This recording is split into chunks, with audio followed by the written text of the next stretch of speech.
Така, преминаваме към записването на нашите раздели. Техника на изпълнение. Първата поза, молитвена поза, пранамасана. Техника на изпълнение. Сега стъпка по стъпка ние просто ще запишем заемането на поза и ще запишем инструкции към позата. Нека така да направя. И както казах, отдолу нагоре, това ще ви позволи да запомните как правилно да се изразявате, да формулирате речта си. Като повторим нещата много пъти, това ще ви бъде като един вид навик. И тук записваме: стъпалата са събрани, позиция, да, на различни части на тялото, както даваме инструкция в часовете по йога. Колената са събрани.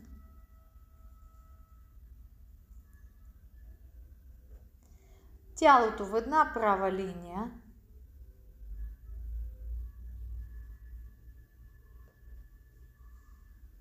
Можете да ги записвате кратко, както тезисно съвсем. Дланите пред гърдите, намасте.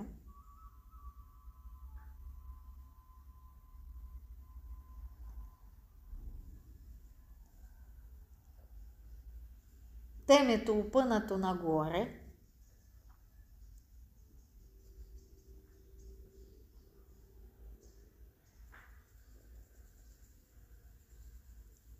Таза завъртваме навътре, прибираме извивка в кръста.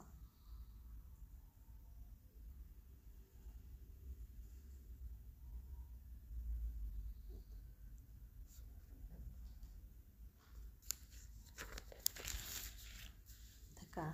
Някой иска ли да допълни нещо? Бихте допълнили нещо, ако примерно вие коментирате.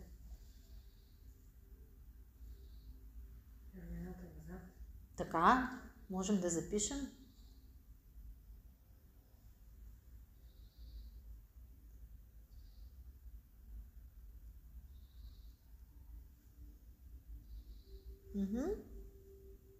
Нещо друго? Не. Добре. Дишането. Какво трябва да посочим задължително?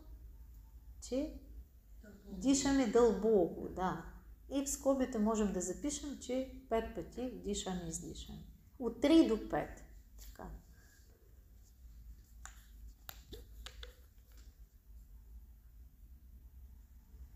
Някои от нещата, особено които касаят позите, ще ви задълбая малко.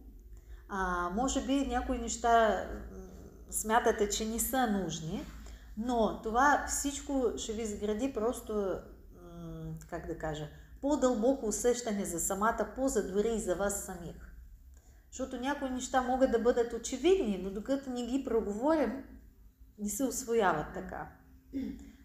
Независимо от това дали ще преподавате или ще ги практикувате сами тези пози. Някои неща ще идват на по-късния етап. Тоест, ако нещо ни се възприема като информация, пак го повтарям, не смятайте, че това не ви е просто нужно сега, просто ще дойде на по-късния етап, като осъзнаването. Минаваме към терапевтичен аспект. И понеже имаме тук хора, които работят в тази сфера, искам да чуя вас. Има много системи в нашето тяло. Нека да опишем какъв терапевтичен аспект има тази поза. Най-важното нещо, което прави тази поза, според вас, от гледна точка на терапията. Тя как може да се води като балансираща? Работи да подобрява работа на вестибулярния апарат. Записване.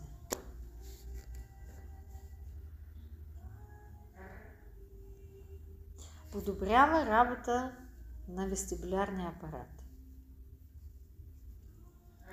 Второ, според гръбнака, гръбначния стълб, какво се случва? Подобрява стойката. записваме.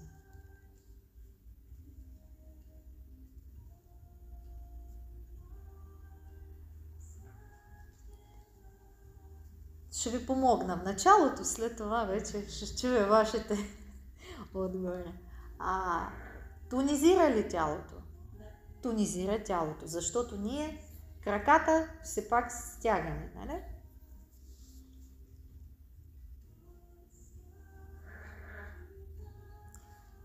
Укрепва мускулите на гърба.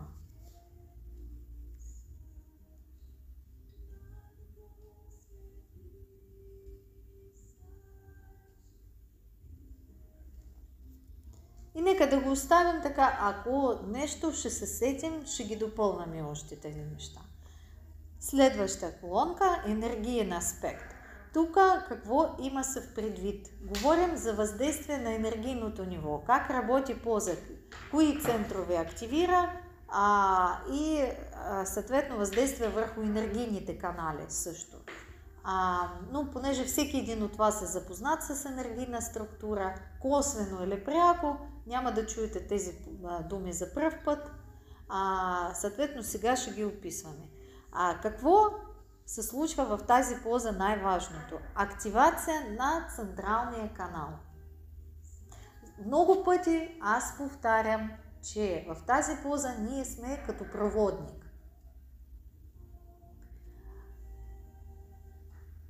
Като треба, използвам различни думи. Като проводник, като треба, това означава, че автоматично, когато човека започва да го осъзнава, усеща и представя, започва да се активира централния канал, което е много важно в йога, защото именно с централния канал ние работим и после в медитация, в концентрация. И дори в тази поза, защото ние активираме централния канал, аз давам визуализации, т.е. до някъде провеждане на потоците. Така. Кой център тук? Анахата. Винаги, когато събираме ръцете пред гърдите в намасте, правим докосване към сърцето, сърцето реагира. Самият център сърдечен не реагира. Пишем активация на анахата. Анахата. Тук се проработва анахата чакра.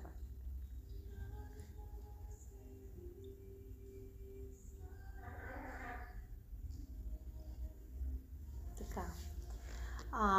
По принцип, не знам дали знаете, но едно от качества на анахата чакра, това е един вид смирение. Да?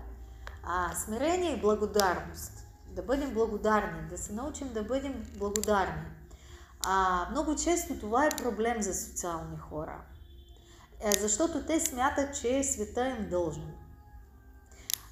И такива хора, те се виждат отстрани на йога практики, когато казваме да съберем ръцете пред гърдите на намасте, човека буквално го усуква и не може да го направи. Все едно, че аз какво съм должен тук да се моля ли, разбирате ли, вътрешен конфликт много силен. Като сложим ръцете в намасте, това означава, че всичко ни е наред с благодарността. Всеки един момент можем да се поклоним и да кажем благодаря в тази мудра. Съгласни сме. Концептуални умове обикновено го свързват с един вид някакво подчинение. Като сложим намасте ръце, едва ли не трябва да се подчини на нещо, което няма лошо. Дори това качество на анахата чакра да можеш и това да го направиш всеки един момент. Така че, колкото повече ръцете в намасте, толкова повече проработваме именно анахата, сърце. Това са основа. Има още един център, който тук е активен. Как мислите? Муладхара? Да. Защо Муладхара? Как говори? Защото стягаме таза и седалищните мускули. Активация на Муладхара, коренния център.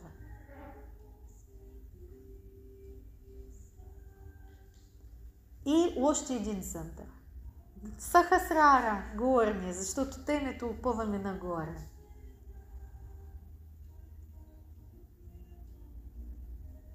Така.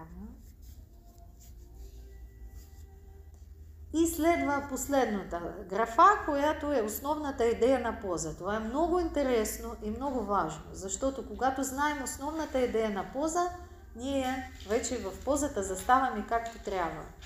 Вашите предложения, основната идея на поза. Не се подготвим. Да ни е удобно, когато седим правилно. Да може да седим изправено. Тоест имаш предвид, укрепваме тялото, гърба, изправяме стойка. Да. Това?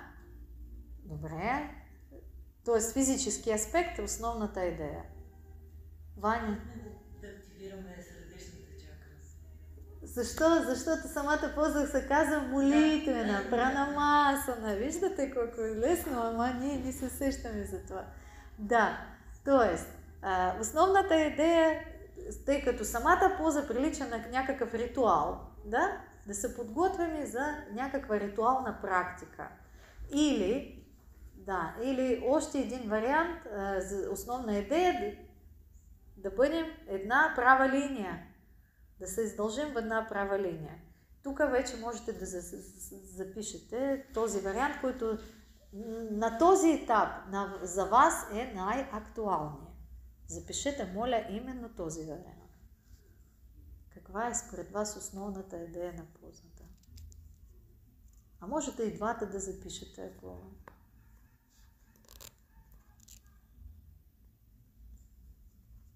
смятате, че и двата са важни.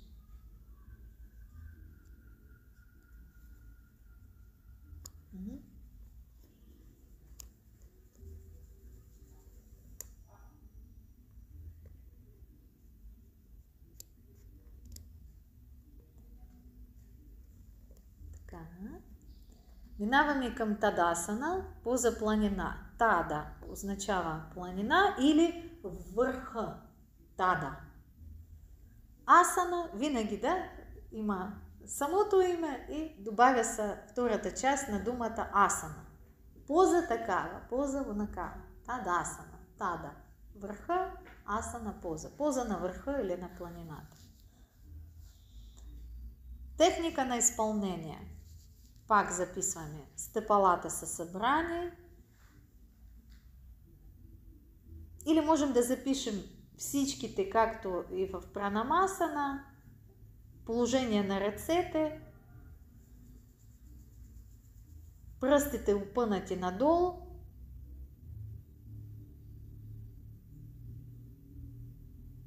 леко отдалечени от тялото.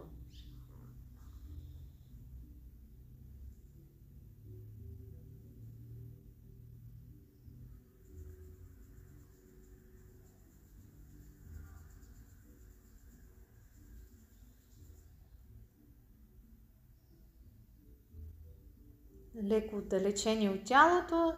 Терапевтичен аспект. Всички аспекти са същите, както и в пранамасана. Т.е. можем да напишем гледай пранамасана. Записваме ги тези неща, защото когато така ги обясняваме, доста по-дълбока представа вътрешна имаме за как работи самата поза на всичките нива. Енергиен аспект. Сега тук искам вашите предложения. Какво? Пак е Муладхара. Да, като говорим за енергийни центрове, активира се Муладхара, коренният център. Пак Сахасрара. Да, най-горният център Сахасрара, определено.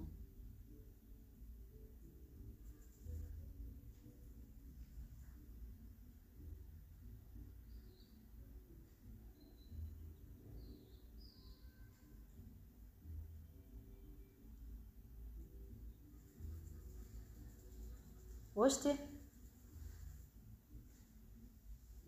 Тук усещаме много мощна връзка с земята. Не случайно се казва позата планина. Заставаме във формата на планина буквално. Много силна връзка с земята. И пак централния канал Сушумна. И в тази поза може да се работи с енергия по гърба. Енергия по гърба.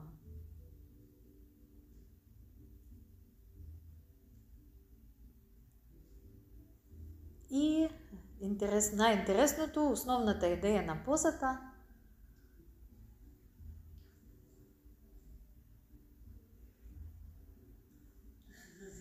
да се изгради връзка с земята, първото което. И още едно нещо, което прави тази поза, ни помага. Да намерим вътрешен баланс и да се научим да разпределяме, т.е. да намерим центъра на тъжестта в тялото ни, като застанем в тази поза.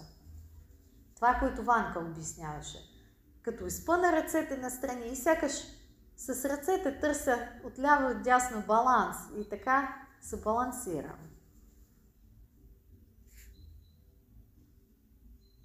Центъра на тъжестта и намирането на центъра на тъжестта, това е много важна задача почти във всички позите от стоежа. Защото намерим ли това нещо, оттам нататък всички мускули поемат и разпределят правилно натоварване. Ни намираме ли, означава, че някъде се прекусяваме. И означава, че някои мускули ще бъдат повече натоварени, другите по-малко, губи се баланс и съответно цялата система става вместо отпускаща поза, натоварваща много силно. Факт. Факт. Добре. Хаста Утанасана. Изпъване на дланите или поздрав.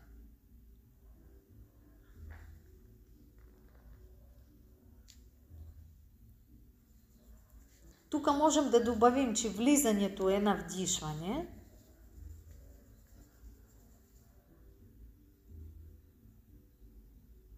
Тоест, разбрахме, че има и влизане и излизане от поза. И начина, по който ще влезнем и ще излезнем, също е много важен. Защото това до някъде също ни дава баланс и постепенно усвояване.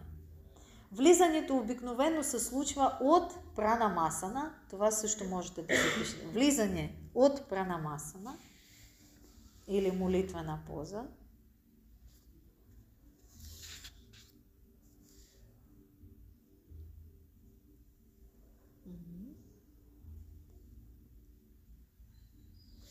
Тук положение на тялото или техника на изпълнение.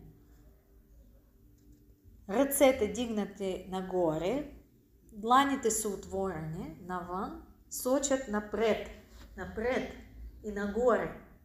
В зависимост от извивка, която правим, дланите или ще сочат назад, нагоре или напред просто. Дълбочината на извивка също може да е различна, като в началото препоръчително да бъде чрез гръдния кош. Да се научим да отваряме и да правим извивки за сметката на гърдите, а не кръста. Защото това прави страховка и предпазва кръста. Като съберем лопатките, отваряме гръдния кош.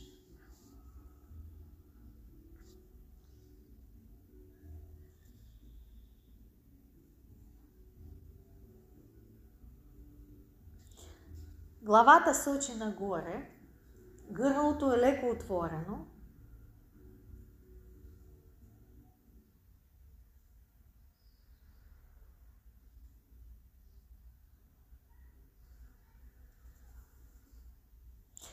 Забравихме също стъпалата са събрани. Тоест в тази поза стъпалата са събрани.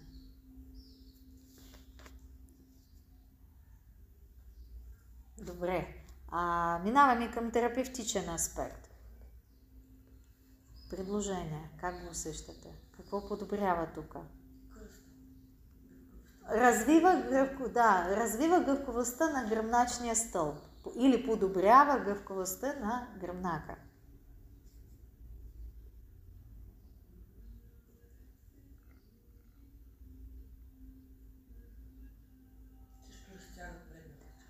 Точно, но ще запишем по друг начин. Тук предната част ще запишем активира и разтяга диафрагмата, диафрагмалния мускул. Това е много важно, защото с диафрагмата много се работи в йога.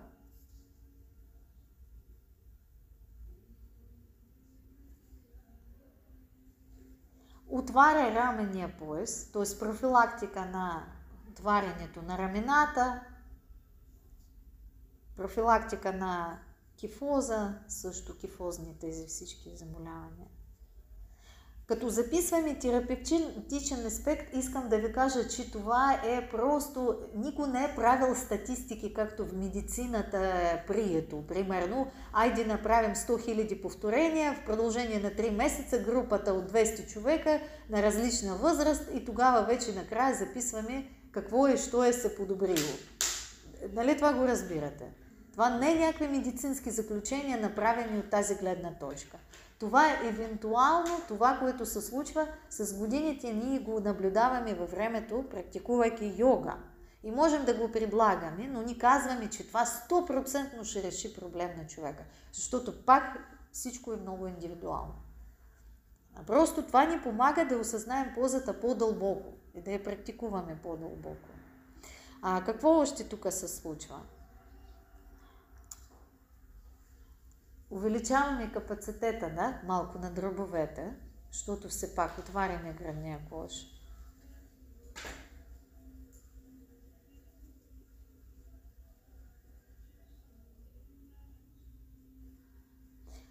Тази поза засилва храносмилането,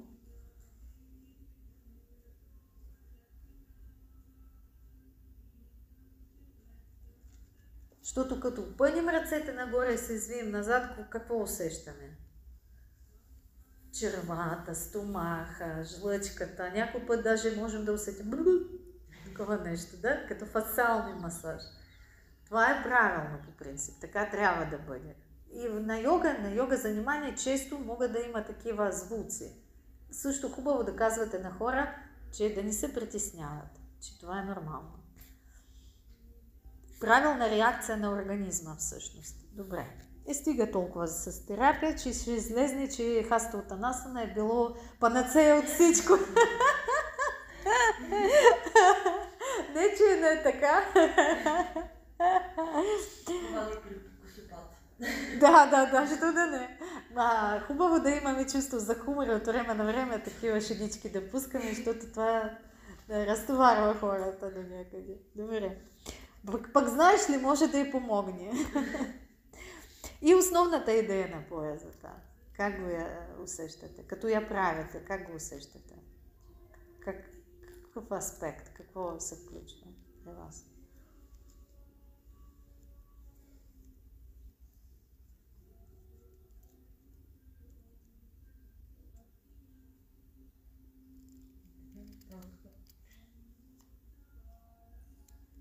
Отваряме се по някакъв начин. Приготвим се да приемем нещо, не знам. Да, отварянето, можете да запишете. Отварянето, поздрав. Нали за това се казва, поздрав. Отварянето, приемането на енергия, поздрав. И сега енергиен аспект ще напишем също. Но като го направим интуитивно даже. Здрасти! Това съм аз. Отваряме сърцето. Сякаш през цялото време бяхме така, не можахме да се отварим. Така.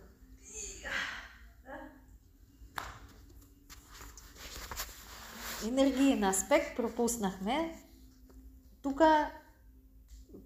повечето акцента ще бъде към енергийни центрове. И като погледнем на тази поза, всички центрове тук, затова е отварянето. Всички центрове се активират тази поза. Затова се доверяваме, отваряме се към небето, приемаме енергия от небето, от слънцето. Става много мощен взаимообмен по времето на Хаста Утанасана. Вдишай, приеми слънцето, отвори се.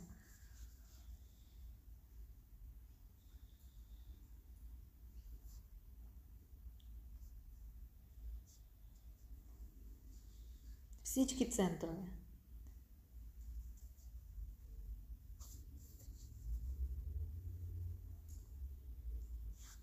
Така. Утанасана. Утан. Интензивно разтягане или другата дума, която можем да използваме по времето на практика, поклон, наклон към краката. Поклон е повече използваме, когато правим слънчевия комплекс, защото реално, ако използваме тази дума просто по времето на практика, без слънчевия комплекс, какво поклон, към кой да се клоним, да? А наклона е вече доста по-разбираемо в самата практика. И самата традиционния превод интензивно разтягане или интензивен наклон още. Т.е. хиляди варианта на превода. Но важно да знаем какво означава и какво задейства. Влизането, пишем, на издишването.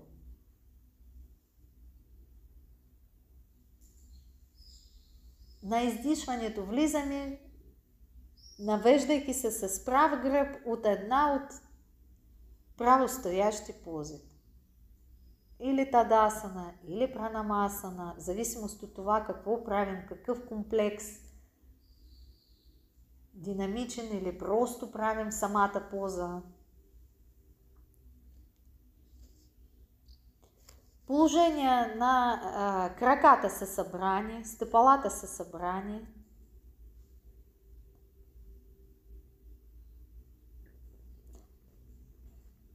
Дланите плътно залепени към пода от двете страни на стъпалата.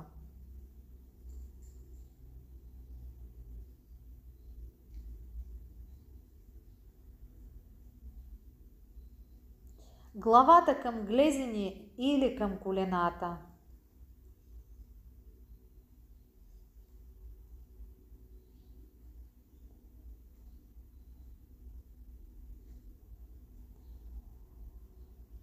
Гърба по възможност е прав.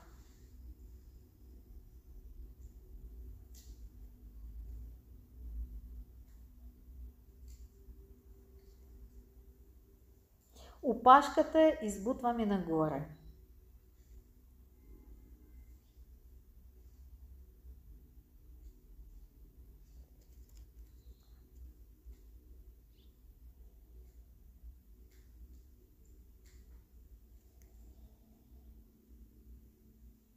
Терапевтичния аспект. Какво се случва тук? Разтягане тялото. Задна част, гръб. Да, разтягането, подобряване на гъвкавостта на задната част на тялото, задната част на краката, мускулите на гърба.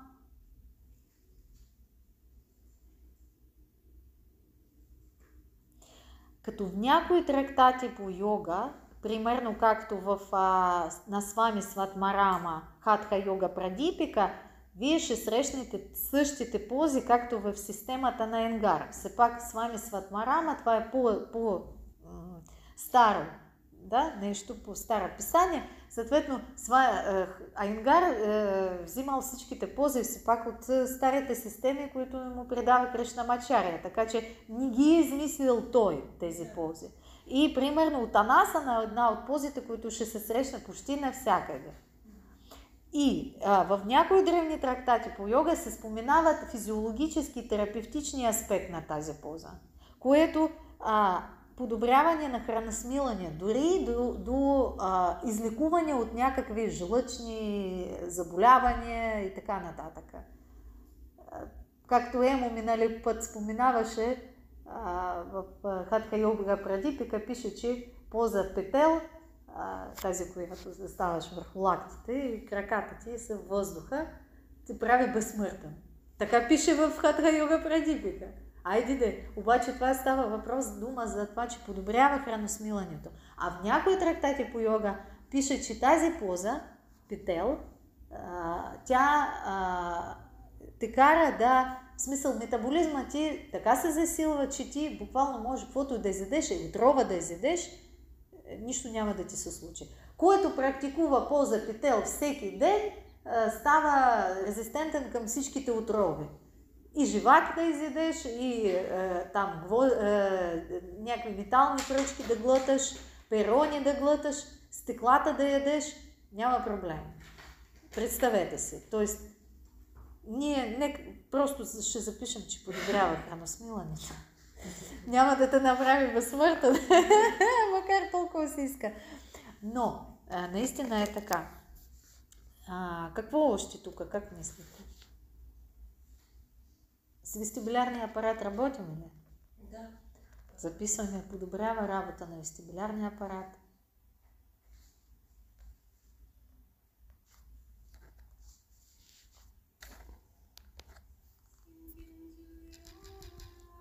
Добре. И понеже главата, положение на главата, забележете какво е положение на главата. Надолу какво се случва? Засилва кръвообращаване в черепната кутия, да? Към мозъка.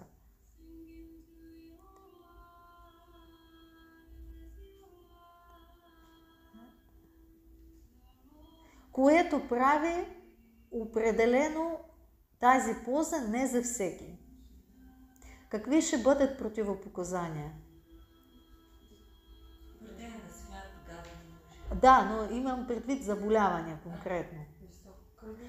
Да, не се препоръчва при висококръвно или препоръчва се, но за малко.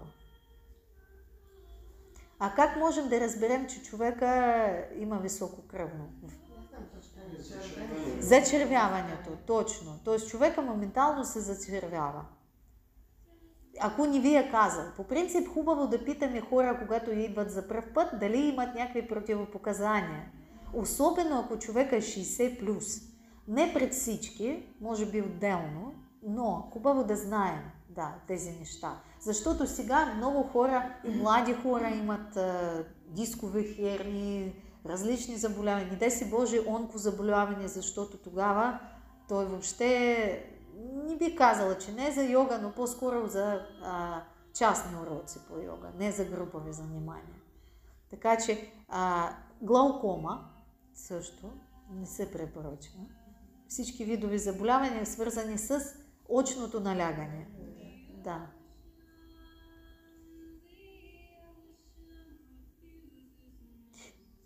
И един такъв важен аспект, като заговорим за йога терапия, йога за бремени. По принцип, йога както може да помогне, така може да навреди, като говорим за класическа хатха йога. Затова сега има пренатална йога. Това е йога, която е изключително насочена към подготвянето на жената за раждането и тези процеси да минат по-лесно и практики, които подготвят жената за възстановяване след раждането. И това е основната насока. Нищо повече. Докато класическа традиционна хатха йога не се занимава с такива неща. И получава се, когато жената в първия триместър на беременността, плода все още се движи. И във всеки един момент може да се откъсне. Съответно, много пози не са за бременните. Дори, примерно, всичко е много индивидуално. Примерно, моята сестра, тя 2 пъти беше бременна и от начало до края практикуваше йога яко. Ама тя е инструктор по йога, тя го прави много години. Обаче много често идват хора, които въобще не подготвени. При мен имаше момиче, която е дошла, беше в 4-та седмица. И вика, и аз я изпратих. Не се занимавах изобщо. Казах, не, тук не. Викам, като станеш на 4-тия тогава месец, ще дойдеш, ще поговорим, ще видим какво е, що е.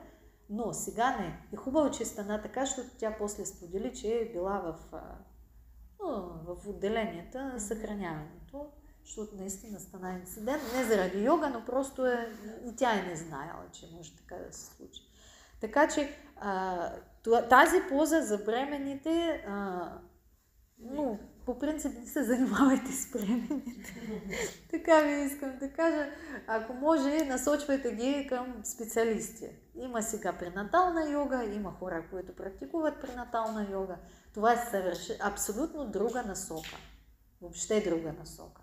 Подготвяне към раждането и възстановяване след раждането. Така, добре. Енергийен аспект в тази поза.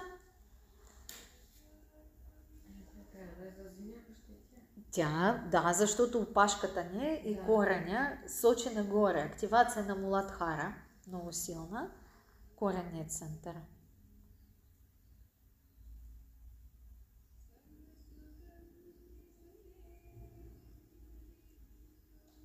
Коренният център.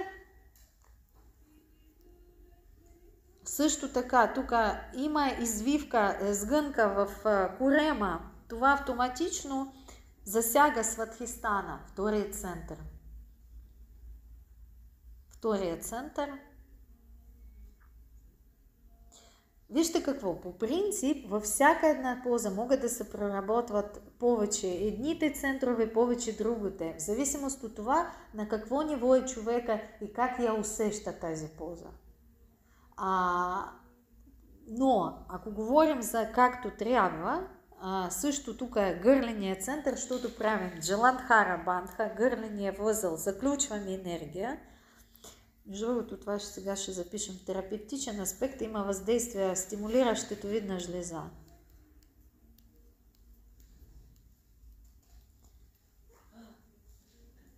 В терапевтичния аспект стимулира щитовидна жлеза, работа на щитовидна жлеза, а в енергийен аспект активира гърления център.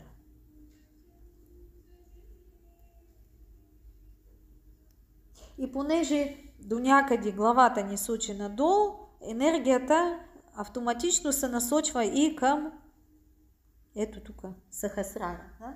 Към най-горния център.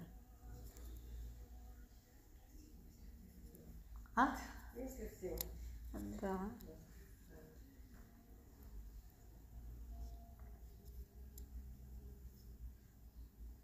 И основната идея на поза. Как мислите? Сега ще ви кажа едно нещо, което един път ми отговориха. Да стигна с главата краката. Но не ли е така? Всеки един човек, който прави тази поза до някъде, първо за това се замисля. Да стигне, нали? Да, има също много такива различни шегички в йога среди, че не е важно да стигнеш с главата краката, а важно какво си усетил по пътя. Нали? Това е също едно от нещата. Така че преценете какво да напишете. Можете и това да напишете. И това също до някъде е верно, защото не всеки един човек може да я направи всъщност напълно. Да? Тоест да се доближим максимално към краката, да усетим това събирането. Да?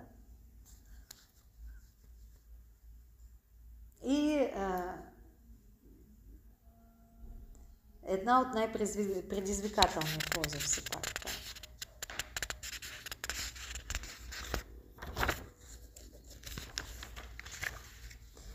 Така, горе-долу, така както сме тръгнали. Харесва ли ви? Всичко наред ли е? Нещо, което... Всичко е ясно, да? Добре. Искам само да кажа още веднъж. Едната задача, защо така подробно тези пози ги разписваме, записваме, едната задача ни да се научим правилно да ги обясняваме, да даваме правилни инструкции, четки, а втората ни задача е да ги усетим по-дълбоко, на всичките нива. Като засягаме всичките тела, какво се случва там. Да се научим да местим внимание в тялото, което ни прави автоматично на ниво съзерцаване. Да. Ако инструктора може да си го позволи, съответно потока, който ще предава, инструкции, които ще дава, ще бъдат много точни. Това искам да кажа. Добре, сега, как ще продължим? Аз предлагам да направим втората страница, като попълване на таблица ще ви остане за домашно. Добре. Става ли? Да. И после ще се сверим, на следващия път, като ще се срещнем, ще се сверим кой какво е написал. Ако нещо, което не сте написали, ще допълните просто. Добре. Искате ли малко почивка?